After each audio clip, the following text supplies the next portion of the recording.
All right, so what is the ultimate setup for real estate investors?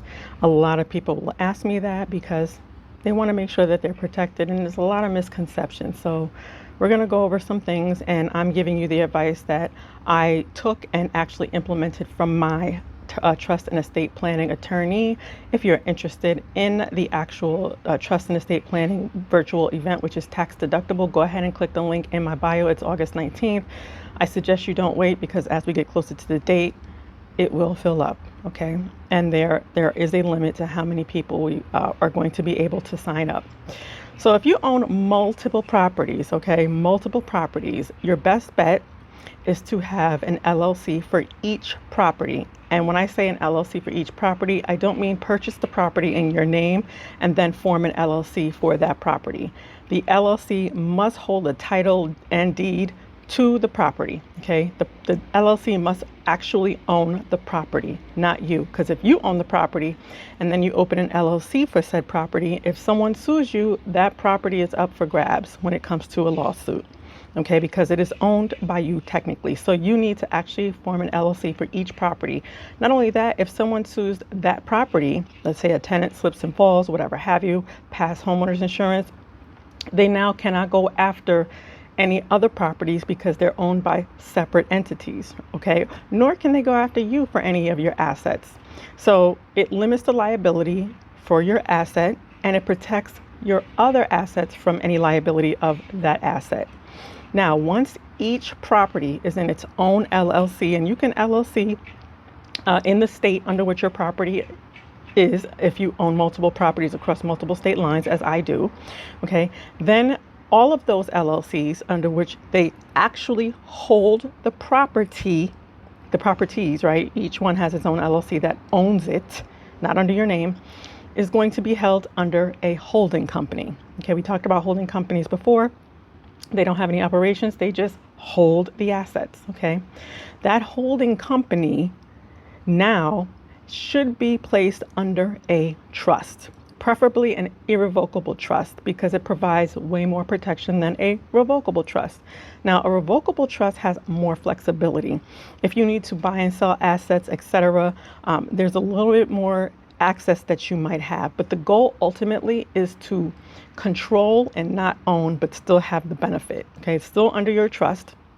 It still will be dispersed as you wish in your wishes to your beneficiaries, but it's just different. It's difficult to maneuver if you have any changes. Now, it's important that you keep separate books for your properties. Now you have LLCs for each property. That means each property has its own EIN. That means each property is its own entity, separate and distinct from you and the other entities, all owned by the holding company. You need to make sure that income and expenses for each property are separated. Does this mean you need 82 credit cards or 82 bank accounts? No. You can have a centralized way of collecting payment and a centralized way of, paying for the expenses. But I would venture to suggest that you have an app like Stessa. Stessa is an app where it records all of the collection of income and disbursement of expenses, and you can, inside the app, assign the income and expenses to each property without having to have a bunch of credit cards and a bunch of bank accounts. Okay, so it's very useful. You can use another app if you like. I'm sure you can do your research, but my suggestion, like I do, is to keep a credit card that has a good enough limit so that I can handle all the expenses of all my properties, and a bank account so I can handle all the income on my properties.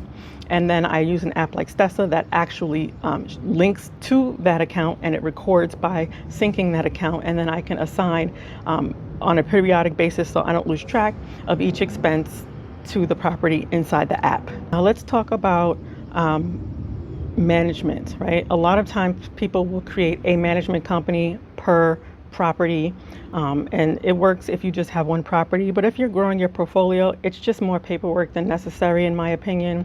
But if you have several properties, right, and you have maybe 6 or 7 LLCs, you might want to create what we call an operating company, right? A management company, one that handles the collection of rent, contractor payments, and overall property management. Now, normally the average investor doesn't have enough properties when they're starting out to pay themselves a salary, so I don't suggest designating S Corp. But if you do, and you say you own, buildings with 15, 20 plus units, and hopefully you all get there, right?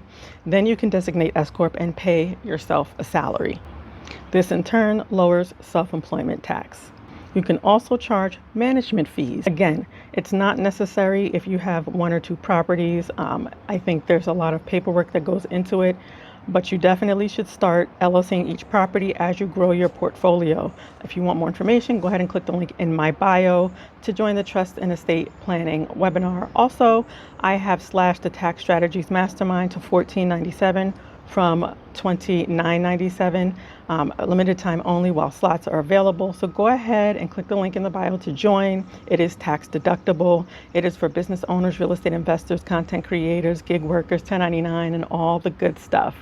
All right. And I've now equipped it with an AI chat box dedicated to the content in the course. All right. And you have access to the private community offline. I hope to see you in there.